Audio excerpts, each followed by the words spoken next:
Pengenalan menulis artikel yang SEO friendly dan copywriting gambar artikel untuk pemula. Halo, terima kasih atas antusiasmenya untuk belajar di kelas writing bersama ratusan peserta lainnya. Sebelum praktek di CMS WordPress dan menggunakan plugin AIOSEO, kita perlu memahami dulu pentingnya belajar menulis artikel yang SEO friendly. Belajar menulis artikel yang SEO friendly dapat membantu kamu untuk menambah skill menulis. Di zaman digital ini, kamu perlu mengupgrade skill untuk melamar magang atau kerja. Jadilah yang paling unik dari sekian banyak kandidat pelamar lainnya. Kebanyakan pekerjaan membutuhkan keterampilan digital tertentu.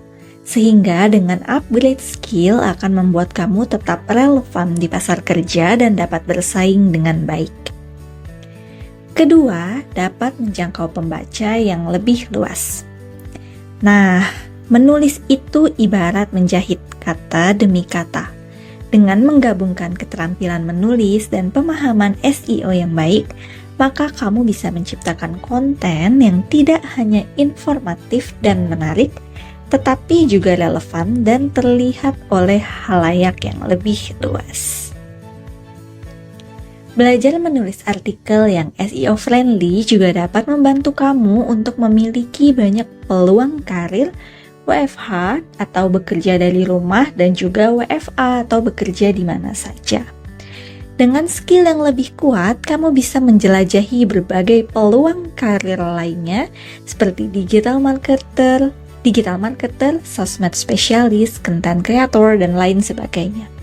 Terlebih, banyak peluang karir sebagai penulis yang bekerja secara remote, bekerja dari rumah atau bekerja di mana saja. Kemudian, belajar menulis artikel yang SEO friendly juga bisa meningkatkan kemampuan inovasi dan kreativitas, meningkatkan keterampilan dalam analisis data dan manajemen informasi, mengembangkan kemampuan berpikir kritis dan penyelesaian masalah, juga membantu kamu lebih cepat menyesuaikan diri dengan perubahan teknologi dan mengadopsi platform baru dengan lebih mudah, serta masih banyak manfaat lainnya. Jadi, kamu harus sungguh-sungguh belajar praktek CMS WordPress melalui kelas writing ya. Simak video-video pembelajaran dalam playlist sesuai dengan urutannya. Yuk langsung aja kita masuk ke materi. Pertama, apa itu SEO dan tujuan utamanya? SEO atau Search Engine Optimization atau optimasi mesin pencari adalah serangkaian teknik yang digunakan untuk meningkatkan visibilitas suatu halaman web atau situs di mesin pencari seperti Google. Tujuan utama SEO adalah agar halaman web muncul di posisi yang lebih tinggi atau teratas dalam hasil pencarian, sehingga bisa mendapatkan lebih banyak pengunjung organik. Lalu, kalau halaman web muncul di posisi teratas Google, apa manfaatnya? Nah, halaman web yang muncul di posisi teratas Google akan memperoleh peningkatan klik. Yang dimaksud dengan peningkatan klik adalah artikel atau situs web yang muncul di peringkat teratas cenderung mendapatkan lebih banyak klik. Pengguna lebih cenderung mengklik hasil pertama yang muncul di halaman hasil pencarian. Kedua, akan mendapat lebih banyak pengunjung. Dengan menduduki peringkat teratas, kamu dapat mengalihkan lebih banyak pengunjung ke situs kamu. Ini membuka peluang untuk meningkatkan lalu lintas organik dan menjangkau audiens yang lebih besar. Ketiga, akan memperoleh peningkatan konversi. Tingginya lalu lintas situs dapat meningkatkan peluang konversi. Jika tujuan situs kamu adalah penjualan atau langganan, maka peringkat yang tinggi berpeluang meningkatkan hasil penjualan produk atau jasa kamu. Nah, yang keempat adalah meningkatkan branding. Muncul di peringkat teratas pencarian atau misalnya Google dapat membantu membangun branding dan meningkatkan kesadaran merek. Pengguna yang sering melihat situs kamu di hasil pencarian dapat lebih mengenali dan mempercayai merek yang kamu miliki. Nah, untuk lebih jelasnya lagi, yuk simak video berikut. Sekarang aku mau contohin ke kalian Gimana sih halaman web yang muncul di posisi teratas Google? Nah, biasanya kita menggunakan mesin pencari Google ya, atau banyak memang mesin pencari lainnya. Tapi di sini kita akan menggunakan Google. Biasanya di kolom pencarian ini kita akan mengetikkan kata kunci. Nah, di sini aku memakai kata kunci dari artikel yang aku tulis sendiri. Misalnya aku ngetikin biodata keluarga Lesti. Nah, di sini ini merupakan halaman pertama Google dan yang disebut sebagai ranking adalah ini, ranking 1. Nah, ranking 1 ini adalah artikel yang aku tulis. Nah, kemudian masuk di sini ada ranking 2, kemudian ranking 3 dan seterusnya. Nah, ini disebut sebagai halaman pertama Google. Kalau misalnya kita klik ke selanjutnya, ini disebut halaman kedua, kemudian halaman ketiga, dan selanjutnya. Tapi kita jarang kan nyari atau ngeklik judul di halaman yang lebih jauh lagi. Biasanya atau seringkali kita justru klik artikel atau website yang ada di halaman pertama. Kalau misalnya halaman web muncul di posisi teratas Google, maka bisa terjadi peningkatan klik.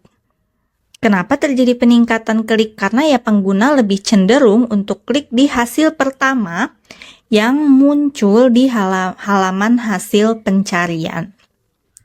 Kemudian tentunya kalau menduduki peringkat teratas atau ranking teratas, maka kita bisa dapat lebih banyak pengunjung baru yang akan berkunjung ke situs atau web kita. Jadi kita bisa menjangkau audiens yang lebih besar. Nah, kemudian kalau misalnya web kita ini berisi web jualan atau web berlangganan, nah maka bisa jadi memunculkan lalu lintas situs web yang tinggi. Karena apa? Karena biasanya orang juga nyari alamat webnya ya. Misalnya dia beli sebuah produk atau jasa. Nah, kemungkinan besar dia akan cek webnya atau berkunjung ke webnya. Pengen tahu gimana sih cara beli barang atau jasanya. Seperti itu. Kemudian tentu saja akan meningkatkan branding atau kesadaran merek. Karena kalau pengguna itu akan sering ngelihat situs kita di hasil pencarian, ya mereka akan lebih mengenali dan mempercayai merek tersebut. Karena kayak, oh ini ada webnya gitu, jadi akan lebih jelas. Nah, itu yang disebut sebagai meningkatkan branding jika kita mempunyai sebuah produk atau jasa. Nah, kalau misalnya konteksnya adalah sebagai penulis seperti aku, maka kalau di atas ini kan meningkatkan page views aku. Apalagi kalau misalnya pendapatan atau fee yang kita peroleh itu berdasarkan page views, maka lebih tinggi page views yang tercapai, lebih tinggi juga fee yang bisa kita dapatkan. Kemudian misalnya ada pertanyaan lagi. Apakah hanya dengan menulis artikel yang SEO friendly aja maka bisa di teratas Google gini? Nah, enggak juga ya, karena akan banyak sekali faktor, apalagi faktor SEO yang mempengaruhi artikel kita itu akan di ranking berapa sih. Kita juga sebenarnya nggak bisa memprediksi Google, kita nggak bisa meramal Google. Oh, kalau kita SEO-nya gini, itu kemungkinan besar maka bisa di sini. Nah, kita nggak bisa meramal Google atau memprediksi Google seperti itu, karena Google itu memiliki algoritmanya tersendiri. Tapi kita bisa mengoptimasi sesuai dengan yang Google mau. Kalau untuk hasilnya atau di peringkat berapanya ya itu udah terserah Google. Udah Google sendiri yang menentukan gitu. Salah satu faktor yang mempengaruhi tulisan ada di peringkat teratas juga kredibilitas webnya juga bisa dinilai. Apakah misalnya Google menilai web ini kredibel atau tidak. Kemudian dari umur web juga Google bisa menilainya. atau dari kapan misalnya mengunggah artikel tersebut, Google juga mempertimbangkannya. Jadi banyak sekali yang Google pertimbangkan untuk kira-kira artikel ini cocoknya ada di halaman berapa Google ya, atau ada di ranking berapa Google ya. Nah, di sini kan aku ketik biodata keluarga Lesti ya. Ini ada di peringkat pertama Google, ada di halaman pertama, peringkat pertama. Tapi kalau misalnya aku ubah nih, kadang kan ada orang yang nggak nyari biodata keluarga Lesti, tapi ada misalnya orang yang nyari biodata orang tua Lesti. Misalnya, kan kita nggak bisa memprediksi ya, orang nyari kata kuncinya itu apa sih? Nah, kita lihat nih. Nah, untuk biodata orang tua Lesti, artikel aku itu tetap ada di halaman pertama Google, tapi berada di ranking kedua setelah suara.com. Seperti itu. Jadi, kita nggak bisa memprediksi Google kira-kira naruh artikel kita di ranking berapa. Tapi kita bisa berusaha untuk mengoptimasinya. Optimasi yang dimaksud adalah kalau misalnya ya orang klik atau ketik berbagai kata kunci, itu setidaknya punya kita ada di halaman pertama. Supaya apa? Ya supaya views-nya juga banyak, seperti itu. Nah, tapi untuk di kelas ini sendiri, kita akan fokus untuk menulis artikel yang SEO friendly. Gitu. SEO sendiri itu sangat-sangat banyak. Jadi kita akan fokus, salah satunya adalah gimana sih menulis artikel yang SEO friendly, seperti itu. Jadi, apakah hanya dengan membuat konten yang SEO friendly saja bisa membuat ranking kamu berada di deretan teratas Google? Jawabannya adalah tidak. Membuat konten artikel yang SEO friendly adalah salah satu kiat agar halaman atau web kamu terranking dengan baik. Namun, kamu nggak perlu merasa khawatir karena sebagai pemula di bidang SEO, kamu sudah memulai langkah awal untuk memiliki skill yang nyata. Kemudian, apa saja nih kiat lainnya supaya halaman atau web kamu terranking dengan baik? Pertama, kita akan belajar untuk memilih kata kunci atau keywords. Pilihlah kata kunci yang relevan dengan konten situs web. Kemudian, sebagai pemula, kita juga bisa belajar menggunakan alat pencarian kata kunci untuk menemukan kata kunci yang banyak dicari oleh pengguna. Tools yang nanti akan kita gunakan adalah Shuffle dan Keyword Tool. Kemudian yang kedua, kita juga akan belajar optimasi SEO score dengan memperbaiki struktur URL, judul halaman, dan juga deskripsi meta. Kemudian, kita juga akan belajar menyertakan kata kunci dalam judul, konten, dan tag heading. Lalu kita juga akan belajar membuat konten yang bermanfaat dan relevan untuk para pembaca. Selain itu, kita juga perlu mengetahui nih tentang optimasi off-page dengan cara membangun tautan atau backlink berkualitas dari situs-situs terpercaya ke situs kamu. Selanjutnya, kita juga bisa nih untuk aktif di media sosial untuk meningkatkan visibilitas online dan mendapatkan tautan sosial. Kecepatan situs juga termasuk salah satu cara agar web kamu terranking dengan baik, yaitu dengan pastikan situs web kamu memuat dengan cepat. Karena kecepatan situs adalah faktor penting dalam peringkat mesin pencari. Selanjutnya adalah responsive mobile. Pastikan situs web kamu dapat diakses dengan baik melalui perangkat mobile. Google akan memberikan peringkat lebih tinggi untuk situs yang responsif. Nggak lupa juga untuk mengutamakan kualitas konten. Tulislah konten yang unik, informatif, dan bermanfaat. Hindari konten ganda atau konten yang sangat mengcopy paste, dan pastikan pengguna mendapatkan informasi yang berkualitas dari halaman kamu. Selanjutnya, setelah membuat konten, biasanya kamu akan menganalisis data. Gunakan alat analisis web untuk memahami perilaku pengunjung atau pembaca kamu. Kemudian, kamu juga bisa pelajari data dan perbaiki strategi SEO kamu berdasarkan hasil analisis yang telah dilakukan. Kemudian, ada juga situs web kamu sebaiknya terdapat sitemap ya. Sitemap adalah peta situs yang berisi daftar semua halaman yang ada di situs web. Nah, ini adalah contoh dari sitemap yang dimiliki oleh Harvard Business School.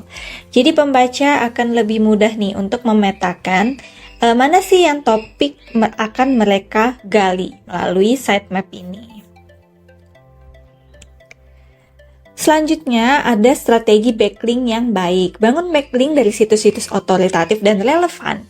Backlink adalah link pada suatu website yang mengarah ke website lain. Jadi misalnya ketika kita menulis suatu artikel, biasanya kita menyadur atau melansir ya sebuah definisi atau sebuah pengertian. Nah, maka misalnya kita bisa nih ngambil dari web milik pemerintah yang GoID atau web dari pendidikan ac.id. Nah, itu termasuk situs-situs yang otoritatif. Kemudian ada lagi nih untuk terus belajar. SEO terus berkembang, jadi tetaplah up to date tentang perubahan algoritma mesin pencari dan praktik terbaru. Jadi teman-teman, di kelas writing ini khususnya yang akan kita pelajari adalah buat artikel mulai dari judul, pembuka, isi, dan penutup. Gimana sih caranya bikin konten yang unik dan informatif. Kemudian yang akan kita pelajari adalah juga membuat kata kunci. Fokus selanjutnya adalah mengoptimasi SEO score. Nah, jadi 3 itulah yang nanti akan kita pelajari. Nah, bagi pemula, itulah beberapa konsep dasar SEO yang perlu dipahami untuk meningkatkan peringkat dan visibilitas situs web kamu di mesin pencari. Jadi, apa kaitan antara SEO, CMS WordPress, dan AIO SEO? Nah, kaitan antara SEO, CMS WordPress, dan AIO SEO adalah WordPress sendiri ialah salah satu CMS atau Content Management System yang populer. CMS membantu kamu mengelola konten situs web dengan mudah. Nah, di dalam WordPress bisa dipasang alat atau plugin SEO yang memungkinkan kamu untuk melakukan optimasi konten. Salah satu alat atau plugin populer tersebut adalah All-in-One SEO atau AIO SEO. Mungkin sebelumnya kamu pernah mengenal yang ada yang namanya Yoast SEO. Itu juga termasuk salah satu plugin yang populer untuk mengoptimasi konten atau tulisan.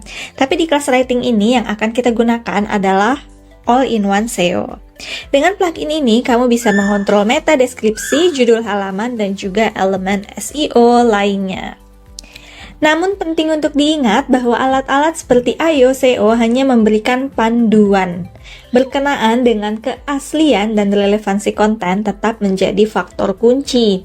Jadi pastikan judul dan isi konten kamu tidak hanya dioptimalkan untuk mesin pencari saja, tetapi tetap mengedepankan kualitas informasi dan menarik bagi pembaca. Itulah teman-teman gambaran umum seputar teori penulisan artikel yang SEO friendly. Silakan lanjut untuk menyimak playlist kedua yaitu seputar CMS WordPress yang berisi jenis-jenis WordPress, tampilan dashboard, serta ikon plugin yang akan dipakai, terdiri dari AIO SEO, SEO Headline Analyzer, dan juga Kadence Blog plugin.